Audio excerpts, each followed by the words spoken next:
दोस्तों नमस्कार। पश्चिम बंगाल की ममता बनर्जी सरकार को बर्खास्त कर दिया गया है। ममता बनर्जी सरकार की बर्खास्तगी राज्य के राज्यपाल आर.एन. रवि ने संविधान के अनुच्छेद 174 टू बी का प्रयोग करते हुए की है और कहा गया है कि ममता बनर्जी ने विधानसभा का कार्यकाल खत्म होने के बाद इस्तीफा नहीं दिया, इसलिए ममता बनर्जी समेत उनके पूरे कैबिनेट को डिसमिस किया जाता है। और इसके साथ ही राज्यपाल ने बंगाल की मौजूदा विधानसभा को, जिसका कार्यकाल खत्म हो रहा था, उसे भी भंग कर दिया है।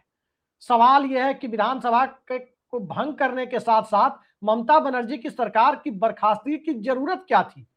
कई बार ऐसा देखा गया कि विधानसभा का कार्यकाल पूरा हो गया और नई सरकार के गठन में कुछ वक्त बचा हुआ है, तब भी पुरानी सरकारों को काम करने के लिए कहा जाता था। लेकिन सरकार की बर्खास्तगी के पीछे आखिर कौन सा लॉजिक दिया जाएगा और किस तरह से संविधान का हवाला दिया जाएगा, इस बात को लेकर ज्यादा चर्चा की जरूरत नहीं है। लेकिन 1995 का बिहार याद कीजिए। टीएन शेषन और लालू यादव की रस्साकसी में बिहार विधानसभा का कार्यकाल खत्म हो गया, चुनाव प्रक्रिया चलती रही। उसके बाद में लालू यादव को पहले कार्यवाहक मुख्यमंत्री का दर्जा दिया गया और बाद में जब विधानसभा के आखिरी 1 या 2 चरण का चुनाव बाकी था, उस वक्त बिहार में राष्ट्रपति शासन लागू किया गया। लेकिन आज बंगाल में जो राज्यपाल शासन की स्थिति उत्पन्न हुई है, क्या जनादेश को लेकर जिस खिलवाड़ के आरोप लग रहे हैं, उसके आईने में हाराकीरी से बचने के लिए ममता बनर्जी की सरकार को बर्खास्त किया गया है? मत भूलिए कि ममता बनर्जी ने स्पष्ट जनादेश के साथ, क्लियर मेजोरिटी के साथ 3 बार पश्चिम बंगाल में सरकार बनाई। मत भूलिए कि ममता बनर्जी ने 2011 में जब 34 साल के वामपंथी दलों के किले को ध्वस्त किया था, उसके बाद भी राज्य में वो तांडव देखने को नहीं मिला था, जो तांडव आज सिलीगुड़ी से लेकर कोलकाता तक और पुरुलिया बांकुड़ा से लेकर के 24 परगना के इलाके तक, मतलब पूरे बंगाल में देखा जा रहा है। आखिर जनादेश के साथ ये कौन सा प्रयोग हो रहा है? ये कोई संयोग है या प्रयोग? जनादेश के साथ जीतने वाले पक्ष का खुश होना और हारने वाले का नाराज होना या दुखी होना, ये एक स्वाभाविक प्रक्रिया होती है। लेकिन सभी जनादेश को स्वीकार करते हैं। लेकिन जब जनादेश हो तो उसे आसानी से स्वीकार किया जाए। पश्चिम बंगाल के अंदर तो जो परिस्थितियां हैं, उसमें जनादेश कम ज्ञानादेश की चर्चा जो ज्यादा होती हुई दिखाई दे रही है, उससे ये साफ हो जाता है कि जो प्रक्रिया वोटर के नाम काटने के लिए अपनाई गई, उस प्रक्रिया के तहत ये जनादेश तो नहीं लाया गया। और जब उस प्रक्रिया के तहत जनादेश लाया गया और उस प्रक्रिया के तहत 2.5 लाख के करीब अर्धसैनिक बलों के जवान तैनात किए गए, उसी प्रक्रिया के तहत गृह मंत्री अमित शाह ने कहा कि चुनाव नतीजों के 2 महीने बाद तक ये अर्धसैनिक बलों के जवान वहां पर रहेंगे। फिर शांतिपूर्वक चुनाव का दावा करने वाले अर्धसैनिक बलों के जवानों की मौजूदगी में आखिर पश्चिम बंगाल में इस तरह की हिंसा का तांडव क्यों देखने को मिल रहा है? क्या इसके लिए ममता बनर्जी जिम्मेदार है? ममता बनर्जी ने तो 2011 में सत्ता हस्तांतरण वाम दलों से कराया था, तब ऐसी कोई हिंसा बंगाल के अंदर देखने को नहीं मिली थी। आज क्या हो गया?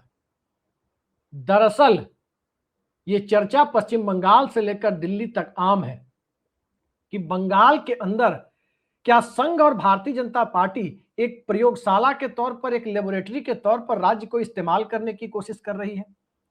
एक लेबोरेटरी 2002 में गुजरात को बनाया गया, एक लेबोरेटरी, एक प्रयोगशाला बाबरी विध्वंस के समय पूरे देश को बनाने की कोशिश हुई और सबकी जड़ों में घूम फिरकर एक ही बात आती थी कि कैसे एक खास अल्पसंख्यक समुदाय के खिलाफ बहुसंख्यक समुदाय के लोगों के दिलों में नफरत की बुनियाद इतनी गहरी कर दी जाए कि उसके सहारे जो सांप्रदायिक ध्रुवीकरण हो, उस सांप्रदायिक ध्रुवीकरण को न्यूटन के तीसरे गति नियम का हवाला देते हुए जनादेश को अस्थायी बनाने की कोशिशें की जाए।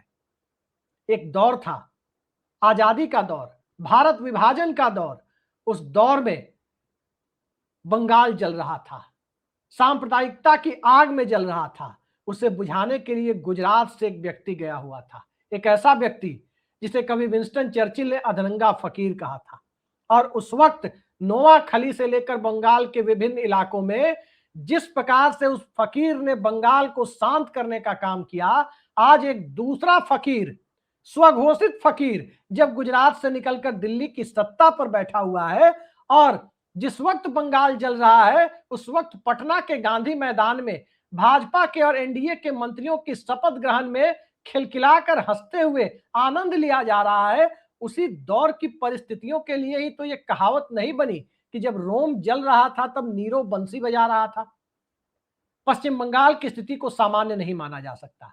सामान्य उस परिस्थिति में नहीं माना जा सकता जिस परिस्थिति में पश्चिम बंगाल के अंदर एक रिटायर्ड आईपीएस अधिकारी जो रॉ और आईबी जैसी संस्थाओं के साथ काम करने का अनुभव रखते हैं, वो राज्यपाल बनकर बैठे हुए हैं और वही राज्यपाल ममता बनर्जी की सरकार को बर्खास्त कर रहे हैं। वही राज्यपाल कार्यकाल खत्म हो रही विधानसभा को भंग करने का नोटिफिकेशन जारी कर रहे हैं और वही राज्यपाल उनके रहते हुए तमाम प्रशासनिक अनुभवों के रहते हुए सुपर कॉप जैसी भूमिका में उनको देखे जाने के दावे वाले लोग जहां बैठे हुए हैं वो हिंसा नहीं थाम पा रहे हैं। कलकत्ता इस तरह की हिंसा का आदी नहीं है। कलकत्ता भद्रलोक के लोगों का शहर है। कलकत्ता इस देश की सांस्कृतिक राजधानी कहा जाता है और कलकत्ता वही कलकत्ता है जिस कलकत्ता को आज हम कोलकाता के नाम से जानते हैं और उस कोलकाता से जिस प्रकार से बांग्ला साहित्य से लेकर बांग्ला इतिहास और नोबेल पुरस्कारों की जो भारत में आप श्रृंखला देखते हैं वो ज्यादातर यदि बांग्ला भद्रलोक के हिस्से आया उसमें भी उस कोलकाता का बहुत बड़ा हाथ है, उसके मिजाज का हाथ है, उसकी राजनीतिक संस्कृति का हाथ है और इन सब के बीच बंगाल की आबो हवा का हाथ है। लेकिन बंगाल के अंदर गुजरात की आबो हवा कैसे पहुंच रही है? 2002 वाले गुजरात की आबो हवा की आशंका क्यों जताई जा रही है? क्या यह भारतीय जनता पार्टी को जिस प्रकार से जनादेश हासिल कराया गया या किया गया उसके आश्रय कही जा रही है? दैनिक भास्कर समूह ने एक आंकड़ा जारी किया, अभी 1 या 2 दिन पहले वो आंकड़ा सामने आया है। जितने लोगों के नाम वोटर लिस्ट से काटे गए उससे कम का अंतर 250 के करीब विधानसभा सीटों पर है। यानी अगर 250 के करीब विधानसभा सीटों पर ये वोटर लिस्ट से नाम नहीं काटे जाते तो नतीजा कुछ और भी हो सकता था। हार जीत का अंतर 250 विधानसभा सीटों पर इसी प्रक्रिया के तहत लाया गया जो प्रक्रिया दिल्ली से ज्ञानेश कुमार ने चलाई और जिस प्रक्रिया के ऊपर सुप्रीम कोर्ट ने और सुप्रीम कोर्ट के न्यायाधीशों ने यहां तक कहा कि जिन लोगों के नाम लॉजिकल डिस्क्रिपेंसी के नाम पर 27 लाख लोगों के नाम इस बार वोटर लिस्ट में नहीं है, वो वोट नहीं डाल सकते, वो अगली बार वोट डाल लेंगे। लोकतंत्र का इतना बड़ा उपहास उड़ते इस देश के अंदर शायद ही कभी देखा गया हो। तब भी नहीं देखा गया जब देश के अंदर इमरजेंसी लगी थी। इमरजेंसी रहते हुए इस देश में 77 का चुनाव हुआ और उस चुनाव में प्रधानमंत्री इंदिरा गांधी समेत पूरी कांग्रेस पार्टी उत्तर भारत से साफ हो गई थी।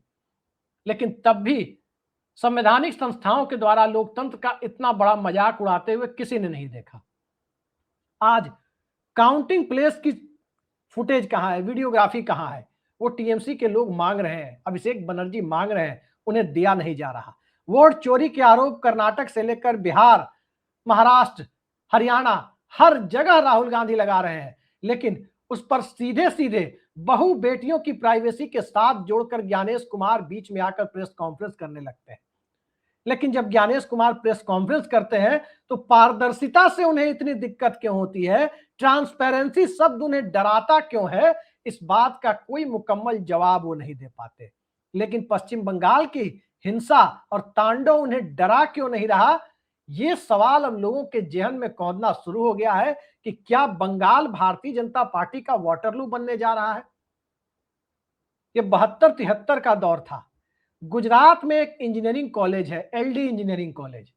उस एलडी इंजीनियरिंग कॉलेज के मेस की फीस बढ़ाने से एक आंदोलन खड़ा होता है, उसके विरोध में छात्र इकट्ठे होते हैं और वो आंदोलन गुजरात नवनिर्माण आंदोलन में तब्दील होता है, फिर बिहार होते हुए दिल्ली तक पहुंचता है और फिर उसके बाद इंदिरा गांधी की सत्ता उलट जाती है।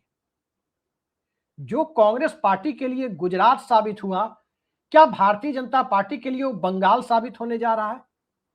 बंगाल की सांप्रदायिकता को और सांप्रदायिक तांडव को कभी भी 2002 के गुजरात की सांप्रदायिकता और उसके बाद के असर से जोड़कर हम नहीं देख सकते। गुजरात का मिजाज अलग है, बंगाल का मिजाज बिल्कुल उसके उल्टा है। और इन सब के बीच में नर्मदा से लेकर गंगा तक बहुत कुछ पानी बहता हुआ नजर आता है। जबलपुर से जब सोन नदी निकलती है और एक तरफ नर्मदा निकलती है, तो नर्मदा की धारा पश्चिम की तरफ जाती है, सोन की धारा बिल्कुल उल्टी पूरब की तरफ जाती है। क्या उल्टी धारा के बीच भारतीय जनता पार्टी ने अपने आप को फंसा लिया है? जनादेश के साथ तोड़ मरोड़ की कोशिशों के बीच बंगाल ने जवाब देना तय कर लिया है। आमतौर पर लोकतांत्रिक तरीके से आए हुए जनादेश पर इस तरह की प्रवृत्ति और प्रक्रिया देखने को नहीं मिलती है। लेकिन इसके साथ हम ये कतई नहीं कह रहे कि बंगाल के अंदर जो हो रहा है उसे कोई जायज ठहरा सकता है। जितनी निंदा की जाए कम है, खासकर उस घटना की जिस घटना में शुभेंदु अधिकारी के सहायक की को गोली मार दी गई, उनकी जान चली गई। पश्चिम बंगाल के अंदर इस तरह की परिस्थितियां देखकर यदि दिल्ली आह्लादित हो रहा है, तो साफ जाहिर होता है कि बंगाल के सहारे दिल्ली की सत्ता अपनी 12 साल की कमजोरियों को छिपाने का कोई रास्ता तो नहीं ढूंढ रही। भारतीय जनता पार्टी करीब करीब 1995 से लेकर अगर एक 1.5 साल को छोड़ दे तो 2002 तक लगातार सत्ता में थी। मुख्यमंत्री बदल रहे थे, 2-2, 3-3, 4-4 मुख्यमंत्री बन रहे थे, लेकिन कमल निशान वाली पार्टी ही सत्ता में थी। सत्ता सवालों के घेरे में थी, लेकिन सवालों का बंडल पीछे छूटता है कब? जब गोधरा और उसके बाद की घटनाएं होती है, राजधर्म का जिक्र आता है और राजधर्म का उपहास न्यूटन के तीसरे गति नियम के आश्रय उड़ाया जाता है। बंगाल उस मिजाज को स्वीकार नहीं करता। बंगाल के अंदर की परिस्थितियां सत्ता की कमजोरियों को छिपाने का माध्यम नहीं बन सकती, ये बात तो तय मानिए, क्योंकि बंगाल भद्रलोक के साथ जीने और चलने वाला है। लेकिन बंगाल के आश्रय पूरे देश के अंदर सांप्रदायिक नैरेटिव में एक नया सिलेबस जोड़ने की जो कोशिशें हैं, क्या उन कोशिशों को अब बल मिलने वाला है? जरा देश की अर्थव्यवस्था पर एक नजर डालें तो चाहे मैन्युफैक्चरिंग का सेक्टर हो, उद्योग का सेक्टर, या फिर सर्विस सेक्टर हो, या फिर कृषि का सेक्टर हो, कहीं कोई उल्लेखनीय तरक्की नहीं दिखाई दे रही। और इन सब के बीच तरक्की की बात तो छोड़ दीजिए, 5 किलो राशन पर इस देश के अंदर लगभग 60-62% जनता अपना जीवन गुजर बसर कर रही है। तो इस परिस्थिति में सांप्रदायिकता की भट्टी में झोंकने की जो कोशिशें जो कोई भी कर रहा हो, बंगाल के आश्रय उसे सफल बनाने की कोशिश कर रहा हो, क्या इसके लिए ममता बनर्जी की सरकार की बर्खास्तगी जरूरी थी? यह सवाल संविधान विशेषज्ञों के बीच चर्चा का विषय जरूर है। और चर्चा का विषय इस बात को लेकर भी है कि आज ममता जिस शहीदी मुद्रा में सरकार की बर्खास्तगी के बाद सामने आ रही है, उसमें पहले दिन से एक तरफ जनादेश पर सवाल कि क्या वाकई ये जनादेश एक वैलिड जनादेश है, क्या ये लोकतंत्र के तहत वैधता प्रदान किया जाने वाला जनादेश है। और उन सब के बीच ममता बनर्जी जिस तरह से शहीदी मुद्रा में सामने आई है, उसके बाद पश्चिम बंगाल के अंदर भावनाओं का ज्वार क्या एक बार फिर से टीएमसी के लिए तो उमड़कर सामने नहीं आ जाएगा? कई सारे ऐसे सवाल आपको एक साथ नत्थी होकर जुड़ते हुए दिखेंगे, जिसमें कोलकाता के सहारे दिल्ली बचाने की कोशिशें साफ दिखाई दे रहा है कि उतनी आसान नहीं होने वाली है जितनी कभी गुजरात और गांधीनगर के सहारे दिल्ली तक पहुंचने की कोशिशें थी, जितना कभी पुलवामा और बालाकोट के सहारे दिल्ली की सत्ता को 5 साल तक एक्सटेंशन देने की कोशिशें थी, और जितना कभी नीतीश कुमार को इंडिया गठबंधन से तोड़कर अपने पाले में लाने के बाद दिल्ली की सत्ता को 5 साल का और एक्सटेंशन देने की परिस्थितियां थी। अब परिस्थितियां बिल्कुल अलग है।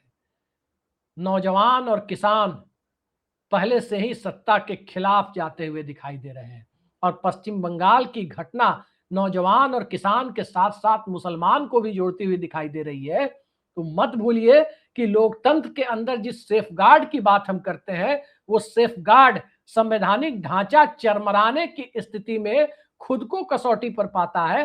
पर जब वो खुद को कसौटी पर पा रहा है, उस परिस्थिति में सत्ता की भला क्या बिसात है? सत्ता आनी जानी चीज है। नेहरू की सत्ता कभी थी, कभी इंदिरा गांधी की भी सत्ता थी, कभी राजीव गांधी की भी सत्ता थी, तो कभी मनमोहन सिंह की भी सत्ता थी।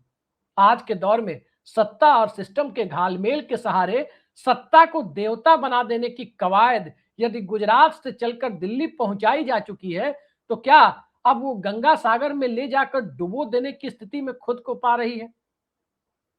याद रखिए, मैं फिर कह रहा हूं, ये बंगाल है और बंगाल के अंदर जनादेश के खिलवाड़ के साथ या खिलवाड़ के आरोपों के बीच जिस तरह का तांडव देखने को मिल रहा है, वो तांडव दिल्ली के लिए जिस राजनीतिक तौर पर मुफीद रास्ते की उम्मीद संजोने की परिस्थितियों को लोग देख रहे हैं, बिल्कुल उससे उल्टा रिजल्ट भी सामने आ सकता है।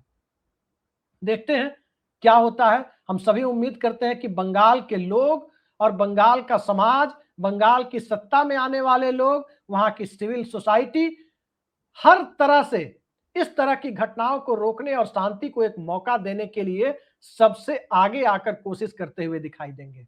लेकिन इन कोशिशों को सत्ता और सिस्टम का कितना सहयोग मिलता है, राजभवन या लोक भवन का कितना सहयोग मिलता है, और ज्ञानेश कुमार की टीम जिस तरह से आचार संहिता का बोरिया बिस्तर बांधकर कोलकाता से खुद को दिल्ली के निर्वाचन सदन में कैद कर चुकी स्थितियों में पा रही है, उस परिस्थितियों में क्या वाकई कोलकाता के अंदर सत्ता का सिस्टम जो फिलहाल राजभवन में कैद है, उसे बाहर निकालकर गुजरात लॉबी के हवाले एक दूसरे कैद में डालने की कोशिशों के खिलाफ कोई लोकतांत्रिक अभिव्यक्ति तो आने वाले दिनों में देखने को नहीं मिलेगी?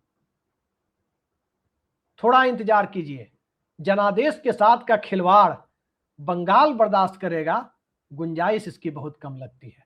सांप्रदायिकता की भट्टी गुजरात की तरह बंगाल में वहां रोटियां सेकने की बुनियाद बनाती हुई दिखाई देगी, गुंजाइश इसकी न के बराबर लगती है।